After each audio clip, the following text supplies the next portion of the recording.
Hello everyone, I am Darkness and welcome back to Hellblade Senuas Sacrifice. I am going to end up doing a video on kind of the story breakdown because there's a psychological side that I think I just pieced together that is completely different from anything I've seen in games. But anything that I was so dead set on trying to make the story connect in a way that we're dealing with all of this mythos that I looked over something that I shouldn't have. And in dealing with all of the mythos and all that jazz and trying to fit Senua into all of this and her journey and what she's doing and making her psychotic episodes be kind of a part of the journey, I forgot something very, very distinct that made me go reopen a textbook and then made me have an aha moment, I think. So the thing that I forgot was that we're playing as a Celtic warrior. She, according to her flashbacks, the warrior trials that she went through after watching Dillion swordplay from afar and learning, actually, and from Dillion's encouragement, deciding to be a fighter. Celtic, all of it Celtic background. Even the idea of, I heard words like druids and things like that, and I kept thinking to myself, okay, cool, this is blah blah blah. And then, but Norse mythology, everything that that Druth has been saying is Norse mythology.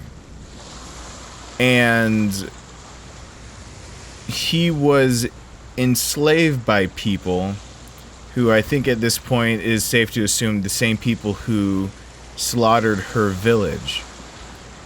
And in his finding her, trying to overcome her darkness, he told her all the stories that we're hearing now of all this Norse mythology.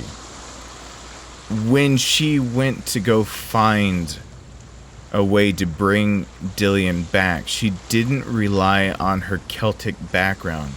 She went with Norse mythology. That right there told me that there was something up and that I was forgetting part of the diagnosis of a psychotic disorder or psychosis in general. And the thing I forgot that's the biggest part of anything that can be considered psychosis is a detachment from reality. It's a severe detachment. It's not like a lot of other dissociative disorders where there is a detachment, but reality is something that you can get back to.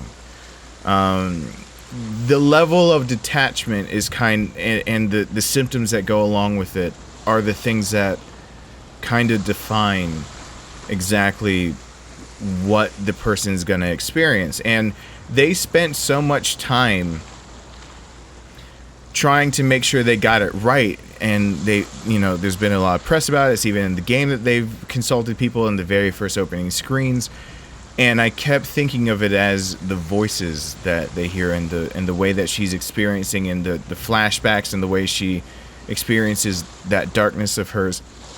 I forgot to remember that the fact that she's even experiencing Norse mythos growing up Celtic should have given me a clear sign that this whole thing is a psychotic breakdown. So we're gonna go into more detail with this later, I think. But this game is her spiral and breakdown into the idea that she is to blame, and her detachment from reality said that after hearing Druth's truths of what he heard from his own captors, that that she latched onto it as like her only hope and salvation of something to do with the fact that she lived. And this is survivor's guilt that compounded it. Her psychotic breakdown came from survivor's guilt. She lived and everyone else died. And she lived thinking that her curse caused it. I don't think it's a curse. I think it's severe psychosis. Her and her mom both went through it. And I think that in the talks Dillian had with her, he recognized that it wasn't a curse, it wasn't from the gods, it wasn't all these things. Just like he's been saying, which I should have paid attention to, that it wasn't her fault. While her dad was drilling into her head that this is a sign that she is cursed, that she has a darkness and needs to be purged by his hand.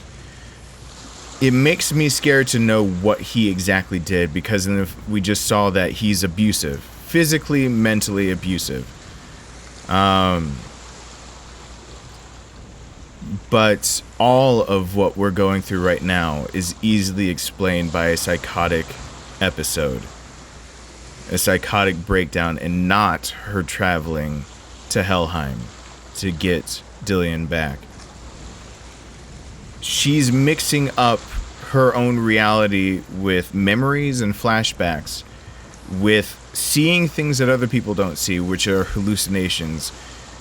The auditory hallucinations of hearing not only the voices that surround her, but other voices taunting her. Seeing in the rocks and the walls faces appearing and talking to her. And even believing that Druth is traveling with her, when Druth is, for all intents and purposes, from the one flashback, died, I think, from what he went through. I don't think she's dead. I think she's so far in her psychosis that this to her is reality, when this is nothing of what she's actually in. I really should have picked up on it when Dillian pulled her out of one of her psychotic breaks, when he talked her through it and the voices went away and he heard his voice telling her how to navigate the darkness, how to get out. The part that made me emotional, that hurt inside, was her simply having a psychotic breakdown. And that is, I think it hurt because I've had, I mean, personal info right here, I've had dissociative moments myself. Few and far between, but the idea that it struck a chord, I think, was the idea of, especially toward the end when she was talking about that she'd go through these things and then she'd find herself in a place that she didn't know how she got. Something like that similar happened to me, where I remember being in one place and then it was almost like a fever dream, and then I was running in the downtown area with a random assortment of things in a backpack and scared.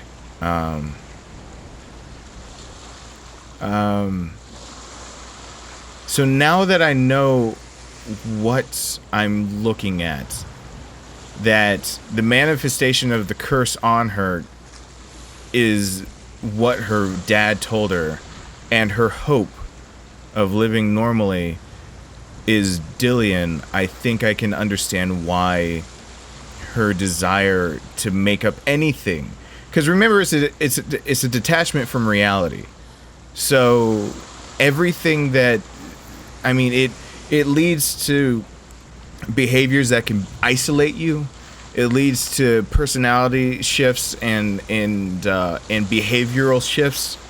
At its worst, it can make you not function.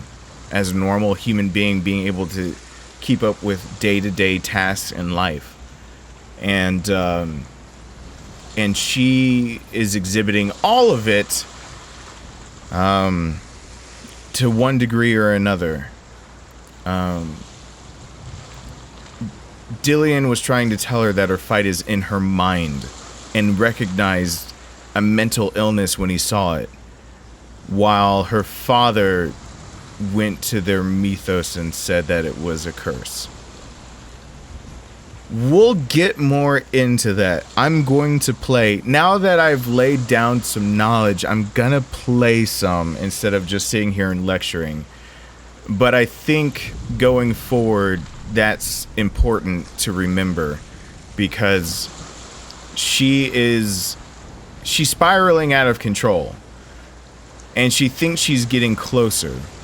But if this is pretty much a hallucination, all of it separate from reality and time and space of what's going on around her, then what is she really accomplishing, and what am I walking into? Is this redemption for herself? Or is what am I accomplishing? Because I think this game is actually going to somewhere here.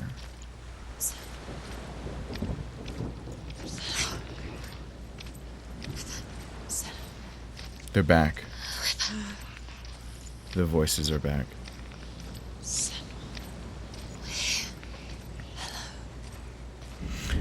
So I didn't figure she'd get away from the voices very long. I'm here to help you. Senua. But she... And as far as she's concerned and talking to the camera and things like that, she's... Where have you been? Here she is. Don't worry. We're here to help you. You don't have to do this on your own anymore. You need us. We were worried. We're here to help you. You need us. So worried. Silence is lonely. We didn't know where you'd gone. Silence is lonely. She tried to go out in the wilderness to get up out of this. Shall we tell her where to go? It's not far. Go on, look up. Just up there. Listen to us. That's it. Shall we tell her where to go? Shall we? Does she know which way to look? Does she know the way into the mountain? She's a good girl, isn't she? Look up. So clever. Did you miss us? Oh. There's a door. You can do it. You can see it. Come on, Senua. Go away. I'm not listening. She doesn't have a choice but to listen. She's too far into this delusion to not listen.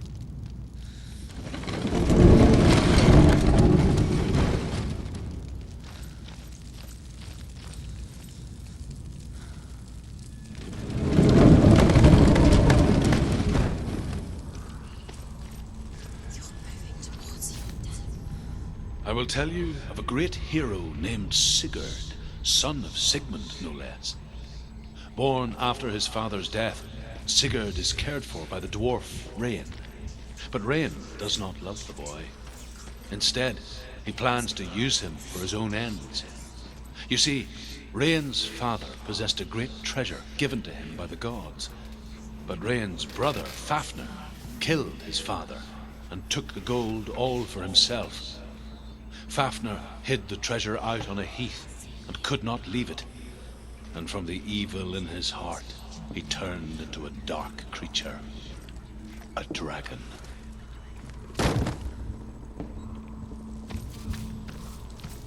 She's recalling all the mythology as she's spiraling out of control, and a lot of this kind of makes sense now that I've been using my brain. She can feel it. No. Don't open the door. No, go in. Don't. Turn back. What's in there?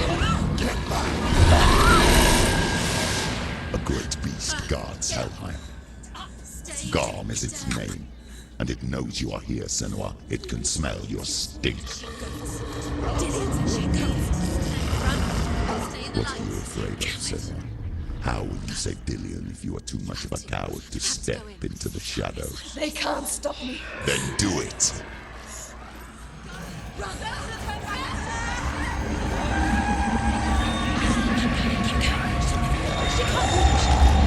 The beast is stalking you from the shadows. Your sword is useless here.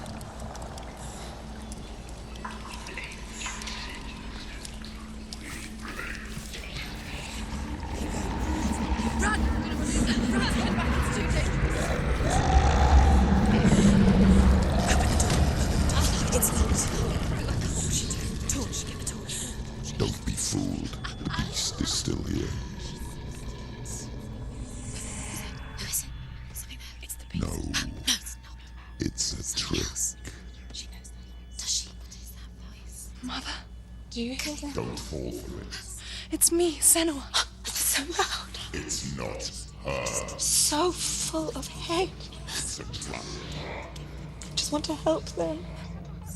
Tell me what to do. Your father wants them to go away. And he only hurts me to silence them. Hurts her. But he's gone now. But they always come back. He says I will die if I go with them. They say that I'm already dead. No, they want me with them. Stop! That's why they crawl through the walls. Don't listen. Do you see them? Do you see their faces? He's coming. Senua, help me! Help! Get me out of here! Don't go! Wait. She's disappeared again. She shouldn't be here. She escaped the darkness. She took her own life to escape it. Whoa. She can't remember when it started. When her mother lost her smile. Her eyes gazing past her towards a world she could not see. This is what happens if you reach for the underworld, he said. It was a lot to take in for a child. And the first time she felt the cold chill of fear. I don't talk much about her father, Zinbel. I suppose I just didn't want to risk upsetting her. But it doesn't matter now, does it? Zinbel. She didn't commit suicide, did she? She was just arguing with herself over suicide.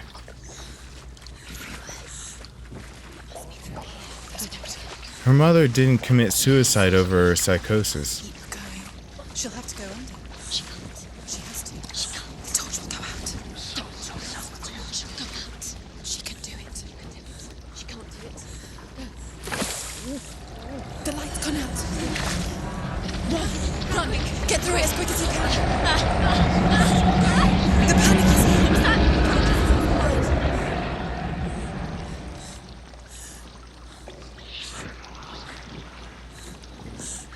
Run and get some hellish to get to the light. Stop! Stay there. Stay in the light. You have to rest here or you'll die. Oh, she's stuck. She has to get the next light. Let's go quick. Run. Look. Fire. There's fire. How she gets up? So I have to get to the fire. Forget she's too weak. She will. She has to make it.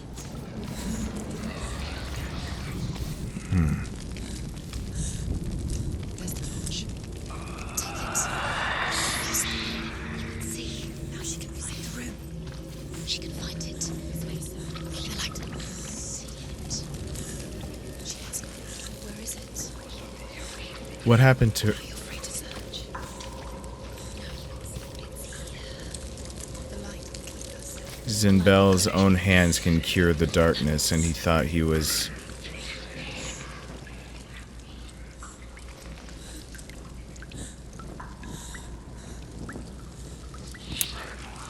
I got a feeling of what happened to her mom. Which means that suicide, while being a sad topic, it means... Look.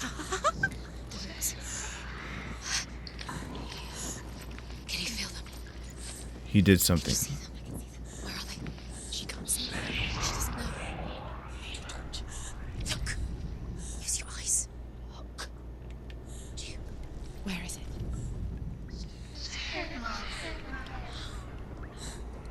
What are you waiting for? On. What the shit? Keep you doing. Going.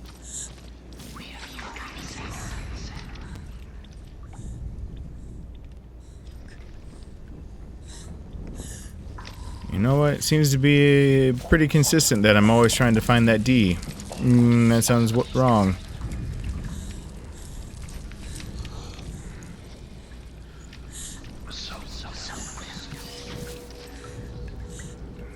This game is trying to do things to me.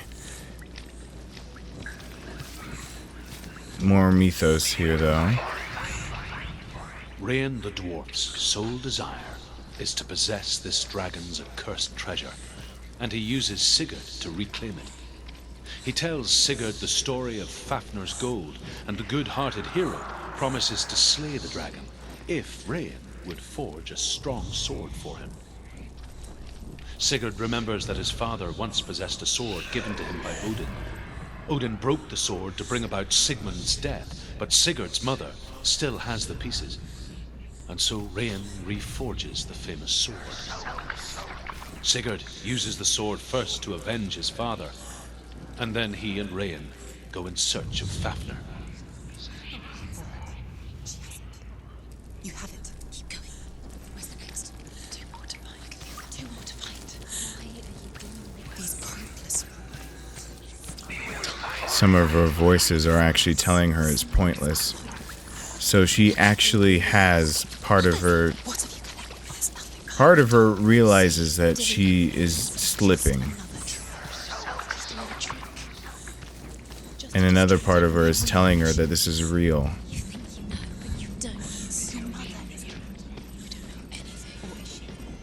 Your mother's trying to manipulate you. You don't know anything. She's dead, or is she? Yeah, Mommy didn't die that way. She didn't.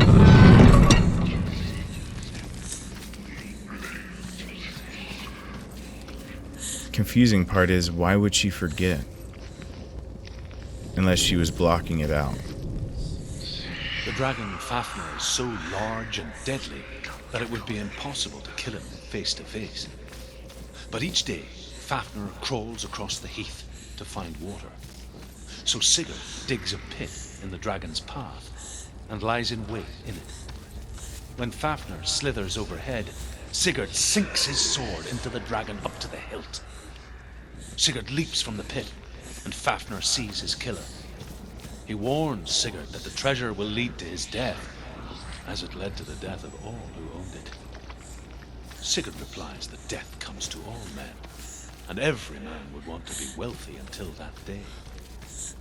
And he takes the treasure. You killed us. You killed us.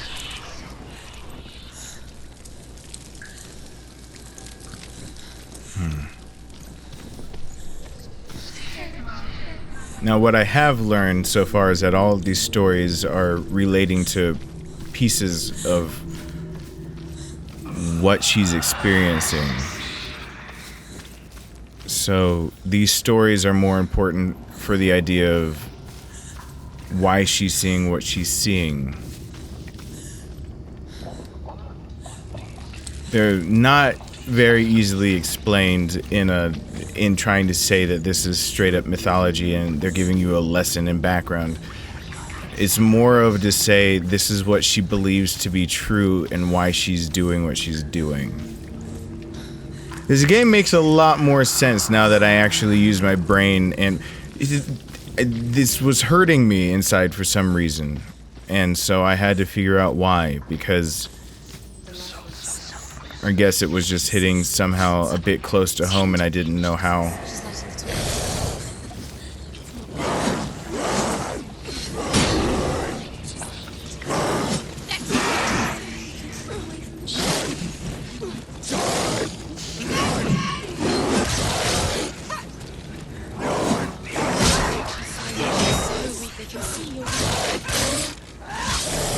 Did I just glitch? Do I have a invisible sword in my hand?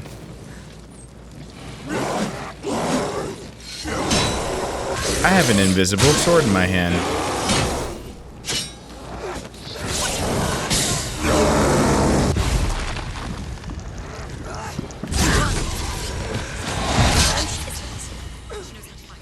She needs to focus in back. Focus is coming back. Behind you. You can do this.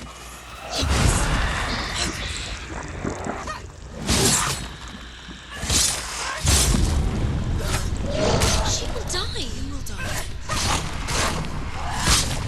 Watch out!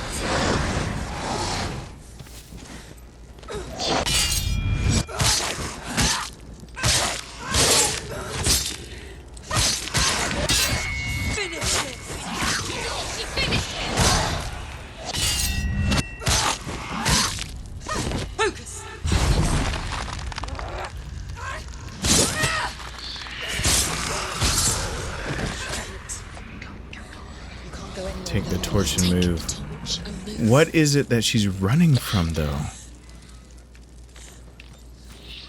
She believes she's running from something. I've never taken the time to see what... Because, you know, the game threatens you with permadeath in this, that if you die enough times, you start the game all the way over. I have no desire... while doing a playthrough to start the game all the way over because I got curious on what was chasing my ass.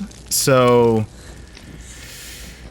but now I'm super curious on what it is that's been following me.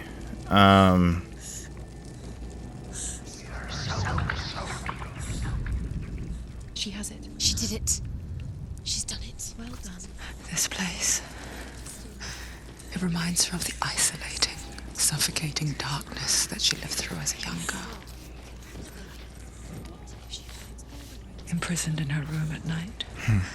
The faces in the dark, coming through the walls.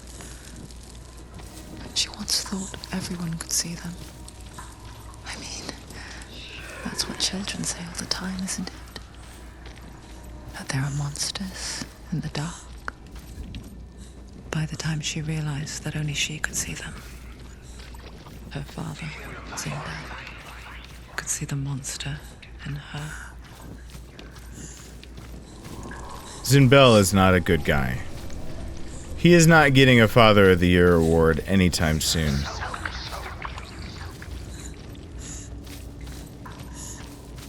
And I'm afraid I'm stumbling on a truth here. She's reliving... So this is her reliving being tortured and captured in her own room by her own dad, not being able to go or leave or do anything.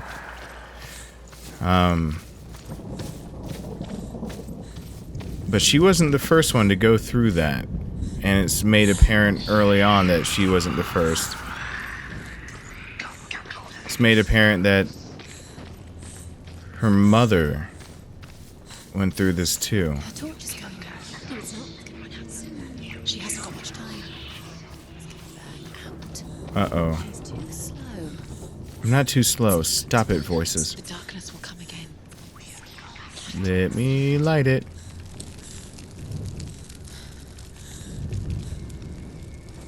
The Helena. Oh, there we go. You have all the runes.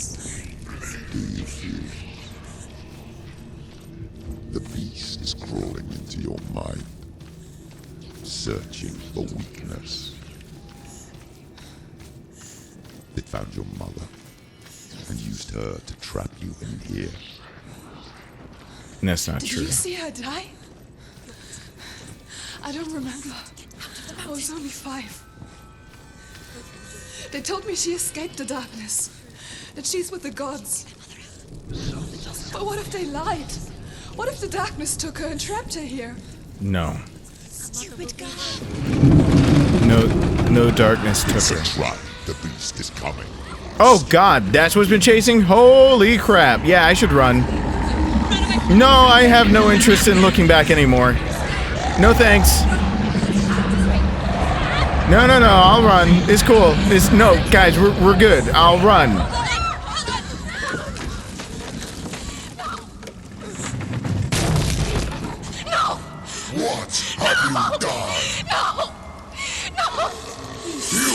It's over.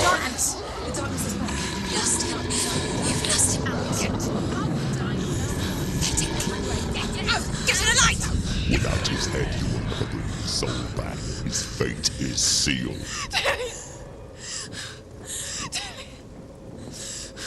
Now it can see you at your weakest. The time you suffered as a child at the hands of your father Zimbo while you pined for Dillion. Do you remember the darkness, Senua? The beast is bringing it back. This is the truth, isn't it? Trapped in a hole? Why did you leave me? This darkness. It's spreading.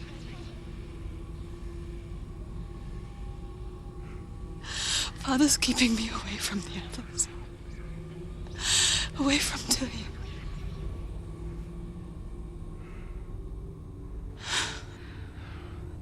I won't give up. I'm not going to rot in here.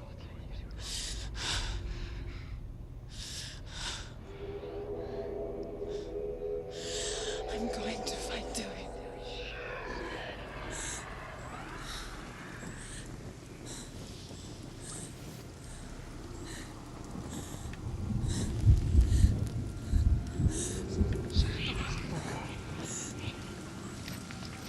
So we're gonna go find Dillion's head. That is going to be saved for another time because I've played enough to feel like I've just I figured out a set of puzzles. I saw a beast was chasing me, and I found that this set of circumstances is her mind spiraling to what actually happened with her mom.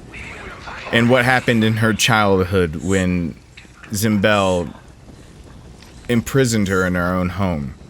So this is it's a good stopping point just because, you know, I'll have more to say. I'm gonna do a bit more research, and I think now I don't have to do all the research I thought I was gonna have to do on Norse mythology. I think the Norse mythology is here as her grasping at a straw to find a way to be okay. It's kind of like a patient that gets therapy or a medicine and then has to go through withdrawal or DTs or immediately regresses. Dillion was her medicine, telling her that pretty much it was a fight in her mind. It literally was a battle of the mind. It wasn't a curse. It wasn't anything else. It was... She had a disorder, and he didn't have words to be able to tell her it was a disorder, but he had words to tell her that it was a fight of the mind, and she could try to do something and not just sit and be passive. He was her treatment.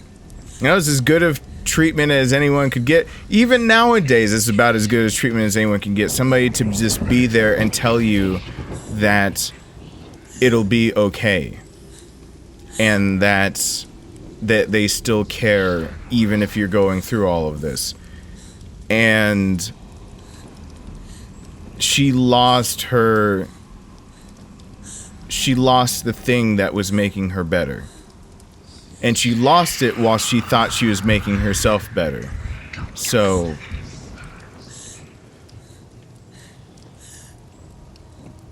we're gonna dive into it because I'm pretty sure this game is not just gonna... This game cannot put forth that kind of deep, a systematic psychosis that has traumatized her, and an abusive relationship that turned her psychosis into her thinking she's cursed. It can't just leave it at that and then make you just decipher it all by the time that you're in. Not everyone going into this knows even what to look for in a psychotic breakdown. And even I know what to look for, and it took me we're on what part is this? This is part 8. It took me 8 parts to put this shit together. And I at least have a starting point on I should have recognized this and known. So this game is going to have another twist and point in it to let people know that this is a mental disorder. I just want to see how it comes about, and I want to see how she handles the idea of her quest is a part of her own disorder. There isn't a fulfillment in something that's not real. Does she give into the disorder and live detached from reality, believing that she's done something? Or does she fight it? Like, so that would be like how her dad would approach it. Or does she do what Dillian told her to do, which is try to fight it and live, and that she has worth as a human being, whether she has a disorder or not. I think that's the real question of the climax of this story. Where she places her worth and if she can survive on her own without Dillian's help. But first we got to figure out what happened to Mom. We got to figure out what's happening with all the... We've got a few things to get through, so thank you so much for watching. I'll try to keep more of this psycho analysis out of it. That's not even the proper word for this, but I'll try to keep that out of it as we finish up this game, and I'll save it for a separate video where I can just sit here and babble on if you want to hear, and if you don't want to hear, you can just not watch that video. So thanks so much for watching. Hope you're enjoying. More gameplay in the next one, and I hope to see you back for that one whenever that comes out really, really soon. Bye!